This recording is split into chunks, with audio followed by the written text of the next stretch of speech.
The stranger slid an envelope across my father's kitchen counter and said, "Same arrangement as last month, right?" My stepmom didn't even look at me standing in the doorway. She just nodded, opened the envelope, thumbed through the cash with practiced efficiency, and smiled. I stood there frozen, keys still in my hand from letting myself in, watching her accept rent money for the house my dad had died in 6 months earlier. The house he'd built with his own hands over 3 summers. The house where I'd learned to ride a bike in the driveway. My chest burned with something that wasn't confusion. It was betrayal, pure and sharp. The stranger glanced at me briefly, looking uncomfortable, then grabbed his receipt and left through the back door. I heard laughter upstairs. The sound of a suitcase rolling across hardwood floors. Door closing. People were living here. Sleeping in the bedrooms. Using the bathroom. Cooking in the kitchen. In the house I grew up in. In the house my father had promised would always be mine too. My stepmom Patricia finally looked at me and said calmly, as if I'd just interrupted her reading a book, "You're home early." Early. Like I had a schedule to keep in my own father's house. Like I needed permission to walk through the door.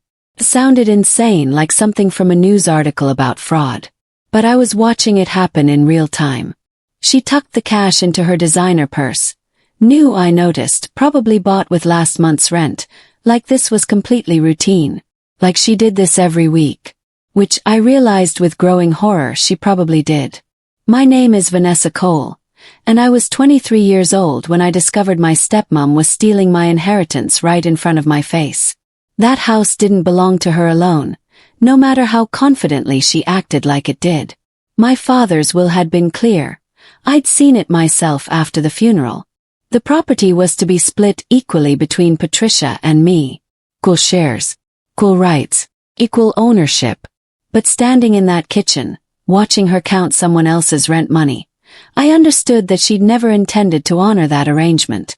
After my father's funeral, she'd held my hands in this same kitchen, tears streaming down her face, and said, "We'll figure everything out together, Vanessa. This is still your home. Your father would want us to support each other." I'd believed her completely. Grief makes you trust the wrong people. It makes you vulnerable and desperate for connection with anyone who knew the person you lost. She'd seemed genuinely devastated at the funeral, crying harder than anyone. I'd thought we were united in our loss, 2 people trying to navigate a world without the man we both loved. She'd told me the estate was tied up in probate for months, that the paperwork took time to process, that we couldn't make any decisions about the house until everything was legally settled. That renting it out wasn't even possible yet because the title transfer hadn't been completed. I'd believed every word. I'd moved out of the house 3 months after Dad died to give her space to grieve privately. She'd said the memories were too painful, that she needed time alone. Understood. I'd been compassionate. I'd packed my things and moved into a small apartment across town. 2 weeks after I left, she moved tenants in. I found out later she'd already been advertising the rooms online while I was still living there. When the locks changed a month after that, she'd said it was for security purposes. The neighborhood had experienced some break-ins, she explained. It made sense to upgrade. She'd promised to give me a new key. That key never materialized. When furniture started disappearing, my grandmother's rocking chair, my father's favorite reading lamp, the bookshelf he'd built, she said it was all being stored safely until we figured out the estate division. Every explanation sounded reasonable if you didn't look too closely, if you didn't ask too many follow-up questions. I didn't look closely enough. I was drowning in grief and exhaustion from working 2 jobs to afford my new apartment. I trusted her to handle things. Standing in that kitchen months later, watching her pocket cash from a stranger, I did the math in my head quickly. Weekly rent from what looked like at least 3 tenants based on the voices I'd heard upstairs. Probably $800 per room, maybe more. Multiple bedrooms rented out. No shared bank account. No discussion with me about any of it. My stomach dropped like an elevator with cut cables. But I still said nothing out loud. Not yet. When I finally found my voice and asked where the rental money was going, she laughed. Actually laughed like I'd told a joke. She said I was young and emotional and didn't understand how these things work.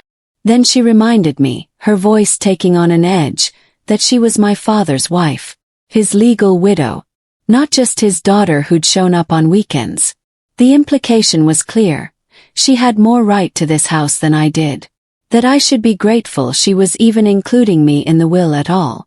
That night, lying in my cramped apartment, staring at the water stain on the ceiling, I stopped asking her questions and started asking the documents instead. Because deeds don't lie, wills don't forget, and rental income always leaves footprints, no matter how carefully you try to hide it. I found my name exactly where she'd hoped I wouldn't look, on the property deed, listed as equal co-owner, 50%. Not a gift, not a courtesy, legal right. The pattern became clear once I started looking. She wasn't just renting out a spare room to help with expenses.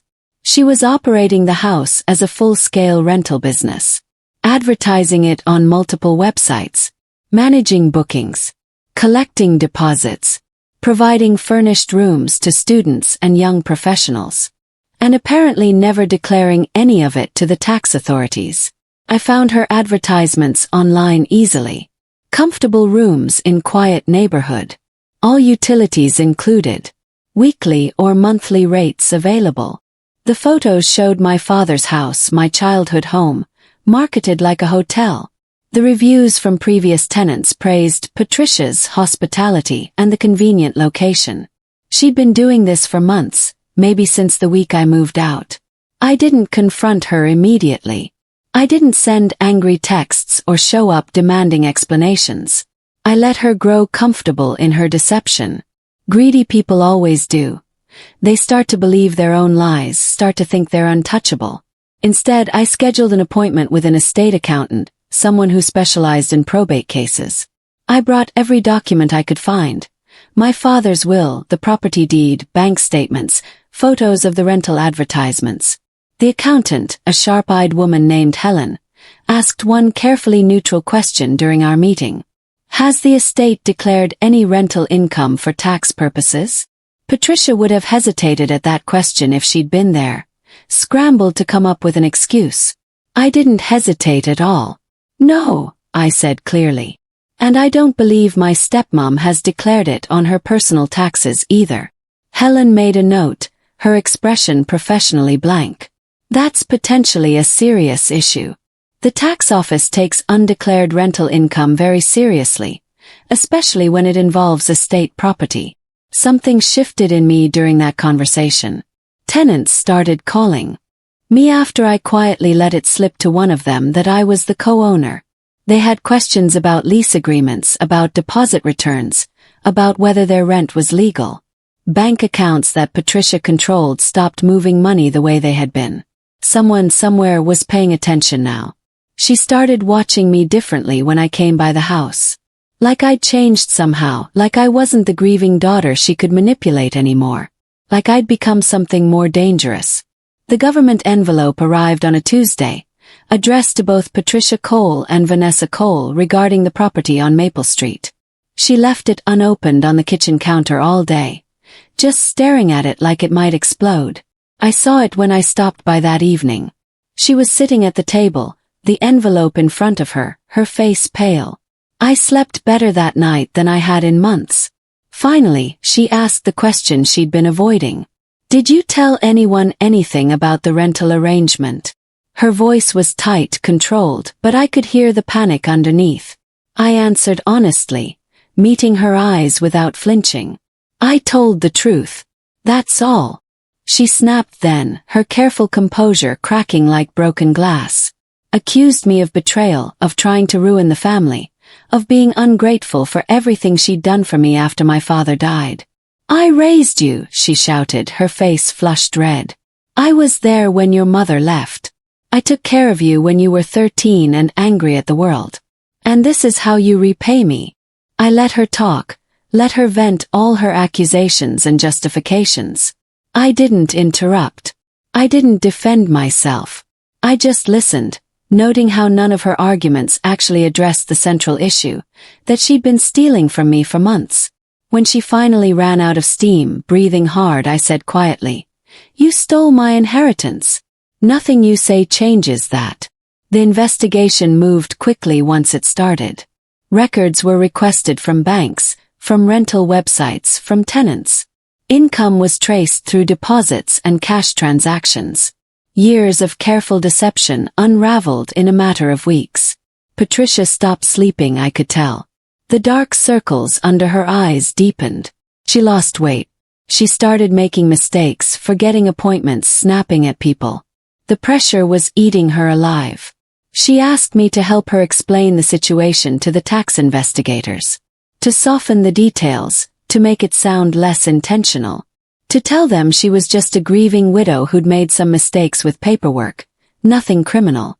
"Please, Vanessa," she begged, actually crying real tears this time. "You have to remember that I raised you. I was there for you. We're family." I remembered everything. I remembered her holding my hand at my father's funeral. I remembered her promising we'd figure things out together. I remembered her changing the locks. I remembered her laughing when I asked about the money. I refused to lie for her. That was it. No shouting. No threats. No dramatic confrontation. Just a simple, calm refusal. "I won't lie to the tax office," I said. "You did what you did. You'll have to face the consequences." The consequences were severe. Back taxes on months of undeclared rental income. Penalties for failing to report. Interest on the amounts owed. Frozen assets while they calculated exactly how much she owed. The house she tried to steal, tried to operate as her personal business, was locked down tight. No more tenants. No more rental income. No more cash in envelopes. She lost control of the property completely. Lost the steady income she'd been pocketing. Lost the comfortable lifestyle she'd been building by erasing my existence from my father's legacy. And I didn't have to lift a finger beyond telling the truth. Gravity did the rest. My share of the estate was protected throughout the investigation. The lawyers made sure of that, separating my 50% from her legal troubles. When everything was finally settled, I sold my half cleanly. Patricia was forced to sell hers too to pay her tax debts. I walked away with exactly what my father had intended me to have. I moved forward lighter, free from the weight of betrayal and lies. I used my inheritance to go back to school, to study architecture like I'd always wanted. My father would have loved that. He'd built houses his whole life. Peace felt earned, not given. It felt like something I'd fought for and won through patience and truth rather than anger and revenge. Patricia reached out once about a year later. A long email full of justifications and excuses and requests to move past this. I didn't respond. I didn't owe her explanations or forgiveness or another chance to manipulate me. Because knowing your worth means never returning to the place that tried to make you small, that tried to erase you from your own family's story. Some doors once closed should stay that way. My father used to say, "Build on solid foundations, Vanessa. Everything else is just waiting to collapse." He'd been talking about houses, but the principle applied to everything. Patricia had built her scheme on lies and theft. It had collapsed exactly the way he'd warned. I kept one photo from the house before it sold. My father in his workshop, surrounded by tools and sawdust, grinning at the camera. That smile reminded me who I came from, what values he'd taught me. Honesty, hard work, integrity. Patricia had forgotten those values, if she'd ever known them. I hadn't. That made all the difference. The house sold to a young family with 2 kids. I met them briefly at the closing. They were excited, planning renovations, talking about the garden they'd plant. I didn't tell them the full history. They didn't need to know about Patricia's schemes. They deserved to start fresh, to build their own memories. My apartment near campus was small but mine. Paid for with clean money, honestly obtained. I decorated it simply. A desk for studying, bookshelves for my architecture texts, that photo of my father on the wall. At night, I studied floor plans and construction methods, learning the science behind what my father had done by instinct and experience. Sometimes I thought about the moment I'd walked in and seen that stranger handing over cash. How easily I could have said nothing, could have pretended I hadn't seen. How much simpler it would have been to just accept Patricia's lies and move on. But simple isn't the same as right. And my father had raised me to choose right over easy every single time. Kira, my best friend from high school, asked me once if I regretted how everything had played out. "Do you wish you'd just let it go?" she asked over coffee. "Avoided all the legal mess and investigation." I thought about it carefully before answering. "No," I said finally. She was stealing from me. From my father's memory. If I'd let it go, I'd be teaching myself that I don't matter, that I'm not worth fighting for. Kira nodded, understanding. "And you do matter." "I do matter," I agreed. Felt good to say it out loud. The architecture program was intense, demanding all my focus and energy.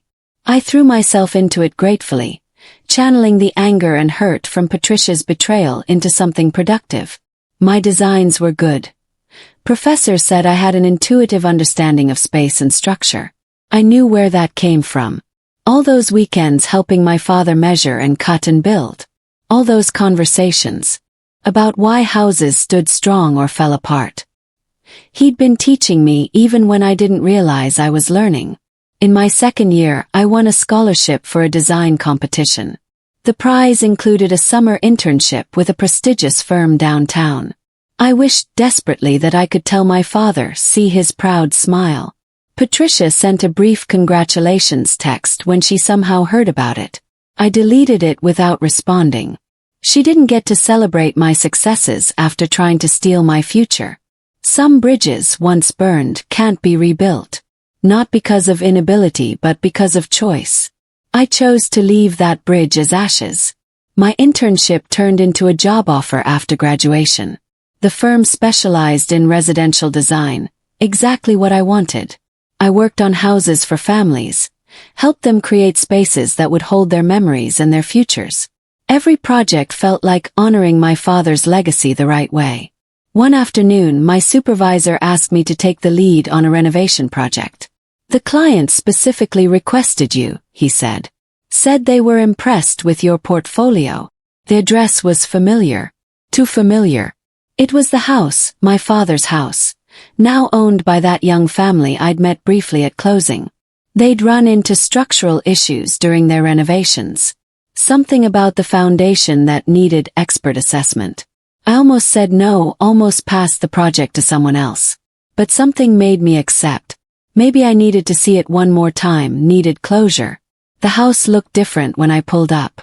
New paint, trimmed hedges, a swing set in the backyard. The family had made it theirs, erased the traces of what it had been. The wife, Helena, greeted me warmly. "Thank you for coming. We've heard wonderful things about your work." Inside, the changes were even more dramatic. Different furniture, different colors, different energy. It didn't feel like my father's house anymore. Felt like theirs. And surprisingly, that didn't hurt. Felt right.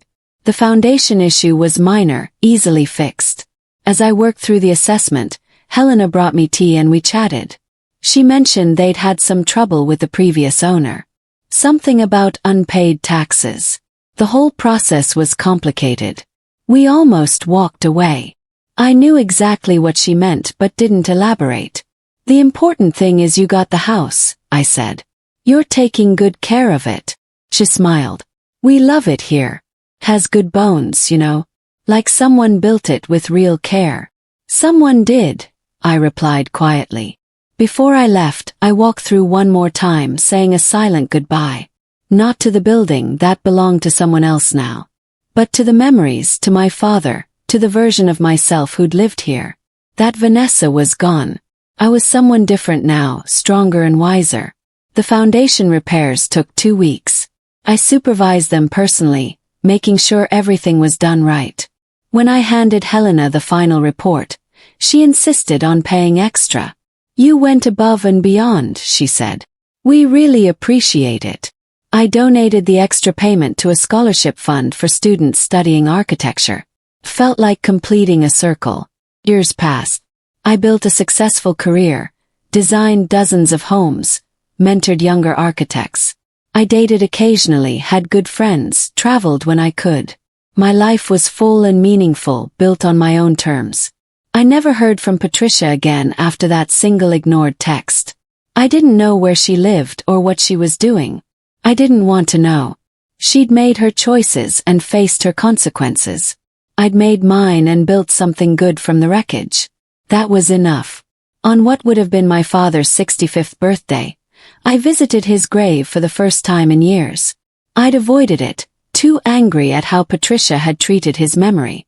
But now, with distance and healing, I could come without that weight. I sat beside the headstone and told him everything. About school, about my career, about the house and how it had ended. "I hope I made you proud," I said quietly. "I tried to do the right thing the way you taught me." The wind rustled the leaves overhead. I chose to take it as an answer. Walking back to my car, I felt lighter than I had in years. The anger was gone, burned away by time and success. What remained was gratitude for my father's love, for the inheritance that had given me opportunities, for the strength to fight for what was mine. Patricia had tried to take all of that from me. It failed. I'd won not through revenge or cruelty, but through simple persistence and honesty. There was power in that, in knowing I'd taken the high road and still come out ahead. My phone rang as I drove home. A new client, someone wanting to build their dream house from scratch. I scheduled a meeting for the next day, already thinking about designs and possibilities. This was my life now. Helping people build their futures, creating spaces for their stories. My father would have loved it. 6 years after finding Patricia counting that rental money, I got married. His name was Oliver, and he was a structural engineer I'd met on a project. He was kind and honest and built things that lasted. Everything Patricia wasn't. I didn't invite her to the wedding. The question never even came up. She wasn't part of my life anymore, hadn't been for years. That door was closed and locked, and I'd thrown away the key. My wedding gift to myself was commissioning a custom piece of furniture. A desk, hand-crafted by a local artisan using the same techniques my father had used. I set it up in my home office, a tangible connection to where I came from. Every time I sat there to work on designs, I thought of him. Of his rough hands shaping wood. His patient explanations. His absolute certainty that I could do anything I set my mind to. He'd been right. I had. Oliver and I bought a house we designed together, combining my architectural vision with his engineering expertise. We built it from the ground up, making every decision as a team. It was nothing like my father's house. Modern where his had been traditional, open where his had been compartmentalized. But it had that same feeling of being built with care and intention. Of being made to last. We planted a garden in the backyard. Oliver built a workshop where he tinkered with projects. I set up a drafting table by the big windows. We made it ours from the foundation up. Sometimes late at night when I couldn't sleep, I'd think about Patricia. Wonder if she ever regretted her choices, if she ever wished she'd been honest. Probably not. People who steal usually find ways to justify it to themselves, to make themselves the victim. I'd stopped caring about her justifications. They didn't matter anymore. What mattered was that I'd survived her betrayal and built something beautiful from the ruins. What mattered was that I'd learned I was strong enough to stand up for myself, smart enough to find the truth, brave enough to demand what was mine. Those lessons were worth more than any inheritance. On my 30th birthday, Oliver surprised me with a framed copy of my father's original house plans. He tracked them down through county records. I hung them in my office next to that photo of my father in his workshop, past and present side by side. "He'd be so proud of you," Oliver said, wrapping his arms around me. "I hope so," I replied, leaning into him. "I really hope so." The career I'd built was everything I'd dreamed of. Awards for innovative designs, features in architecture magazines, speaking invitations at conferences. None of it would have been possible without my inheritance funding my education. Patricia had tried to steal that future from me. She'd failed, and I'd succeeded in ways she probably never imagined. That was the best revenge. Not hurting her, but building something so good she couldn't touch it or diminish it. Living well, they say, is the best revenge. I'd taken that literally. Built a life so full and rich that her betrayal became just a small chapter in a much larger story. Chapter I'd overcome and moved past. I kept working, kept creating, kept pushing myself to design better and think bigger. Every house I designed, every family I helped, felt like honoring my father's memory the right way. Not by clinging to the past or fighting over property, but by carrying forward his values. Build on solid foundations. That's what he'd taught me, and that's what I'd done. My foundation wasn't a house or an inheritance or a relationship with a stepmother who'd betrayed me. My foundation was my own integrity, my own strength, my own refusal to accept less than I deserved. Patricia couldn't steal that, no matter how hard she'd tried.